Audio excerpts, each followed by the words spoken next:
Hey, what's going on? So let's talk about John chapter 2, the story of Jesus turning water to wine. I'm going to read the passage and then talk about some of the insights, phrases, and so forth. John chapter 2, New Testament, Gospel of John chapter 2, verse 1. On the third day, a wedding took place at Cana in Galilee. Jesus' mother was there, and Jesus and his disciples had also been invited to the wedding. When the wine was gone, Jesus' mother said to him, "They have no more wine." He said, "Woman, why do you involve me? My hour is not yet come." His mother said to the servants, "Do whatever he tells you." Nearby stood 6 stone water jars, the kind used by the Jews for ceremonial washing, each holding from 20 to 30 gallons. Jesus said to the servants, "Fill the jars with water." They filled them to the brim. He said to them, "Now draw some out, take it to the master of the banquet." They did so. The master of the banquet tasted the water that had been turned into wine. He did not realize where it come from, though the servants who had drawn the water knew. He called the bridegroom aside and said, "Everyone brings out the choice wine first, and then the cheaper wine after the guests have had too much to drink. But you've saved the best until now." What Jesus did here in Cana of Galilee was the first of the signs through which he revealed his glory, and the disciples believed in him. So, a couple things just to remind you.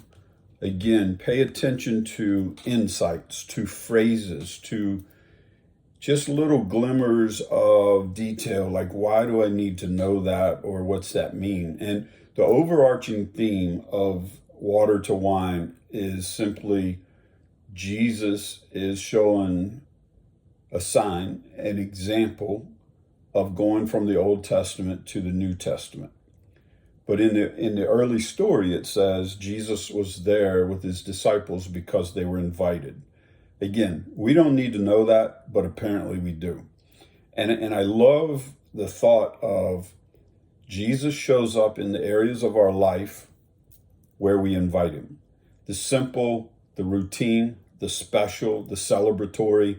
Like if you and I will take time to include Jesus in each area of our life, then we have the potential of the miraculous, like the unbelievable at any given time when he's there.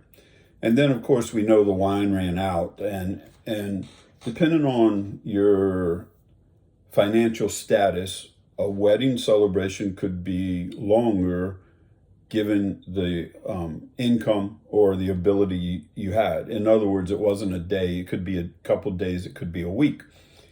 And just think about if you've ever been to an event, a wedding or anything, a party, and they ran out of food, ran out of barbecue, ran out of beer, ran out of water, ran out of cake. It's almost like a total embarrassment moment. And that's what that is. Like they ran out of wine and the celebration, the party is not over. And so when Mary turns to Christ and he just says, "It's not my time," like he still obliges this somehow. And I want you to think through this for a moment, because again, we read the stories in the Bible. We already know it's going to be water to wine. We know all this, but we don't always do a good job of getting in the story. So he turns and tells the servants to fill these vessels, and think of huge clay vases, 20 to 30 gallons. Like they're massive, right? And 6 of them. So we're talking about 120 to 180 gallons to fill them up. And just imagine now, again, we know this is his first sign, first miracle. So there's no precedent of water becoming wine. There's no precedent of anything. We don't even really know who Jesus is in this spot in real time. And he says to the servants, "Fill these vessels." Now, again, even if you had a water hose run into these, it's going to take a moment. It's going to take a little while, right? But you don't have that. You have a well somewhere You have a bucket tied to a rope, and you drop a bucket into the water, fill it up, reel it up, dump it into something, carry it back. And so we're looking at an hour, a couple hours. We don't know, right? But we know it's not instantaneous like we read it. And they filled them to the brim. It didn't happen like that. So we have this embarrassment, we have this moment, and we have these servants obeying Christ, doing what he said. Maybe they had to, I don't know. But a detail, filled them to the brim. If you and I, in 2025, were told by a stranger to fill 6 vessels up with water, I'm not sure we'd fill them to the brim. Like somewhere a few inches short, full, good enough, especially these vessels. These were used for ceremonial cleaning, meaning you dunk your hands in there, wash them off, or pour it out. Like these are not clean drinking vessels. These are sinks, literally. This is a sink where you wash your hands, wash your arms, and he says fill them up, and they fill them to the brim. I love that. Like if Christ came into our life and said, hey, here's what I want you to do, and we couldn't connect the dots, would we be obedient enough to go above and beyond and fill it to where like there's that little top of water to where another drop it would overflow, like you could see it filled to the would we do that? I don't know. Like that's an amazing act of obedience when they have no idea what the heck is about to happen. And then he says to them, now take it to the wedding coordinator and let him taste it. I've always wondered, where did it become wine, right? Like we know we're pouring well water into a sink, and somewhere you get a ladle or a cup or whatever, and you're carrying it to the guy in charge. And yet all you know is you've just been taking an hour, a few hours pouring water in, and you're going to take this to him to taste it. And I don't know, I don't know if it became wine in the vessel, on the walk over, the moment it touched his lips. All we know is the moment he tasted it, he said, what's going on here? We normally give the good stuff, and when people are drunk, we bring out the cheap stuff. He said, but you've done it the exact opposite. You've saved the best for last. And again, what's the story about?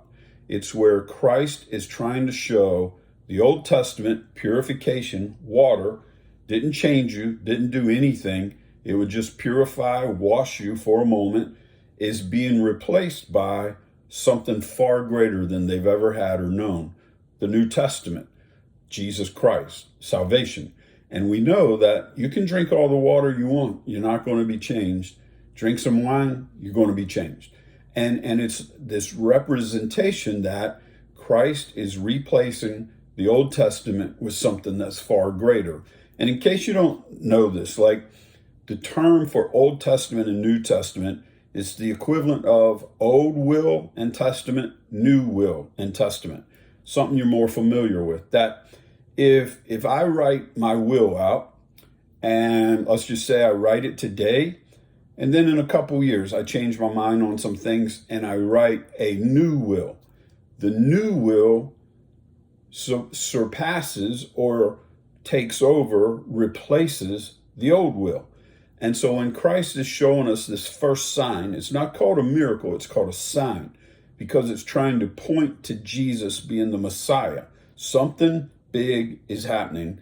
And when he shows this, he's trying to show that the old will and testament is going to be replaced, is being replaced by the new will and testament that is far greater than the old. And we also know that a will, a testament, is not even enforced until what? The testator, right? The person that wrote it, his will or her will, until they die. And so when Christ dies, the New Testament, the new will of God towards you and toward me, is replaced literally in that moment. The Old Testament has place, it has significance, but realize We are now in the new, the far greater, the grace and truth of God being offered to us. And I love, again, they were there because they were invited. I challenge you to evaluate your life, evaluate areas of your life, and just have I invited him in to every area of my life. I challenge you to evaluate like the time, the process of obedience. Like, have you given up on some things because you're pouring bucket after bucket after bucket and nothing happened, nothing. And you gave up, as opposed to go get the bucket again and fill it until it's to the brim, and the next one, and the next one, and the next one. And then when it's time for it to be wine, it'll be wine. Not before, but right on time. And so challenge yourself with this story, but also celebrate. We're not in the Old Testament. We're in the new will and testament of God. Peace. God bless.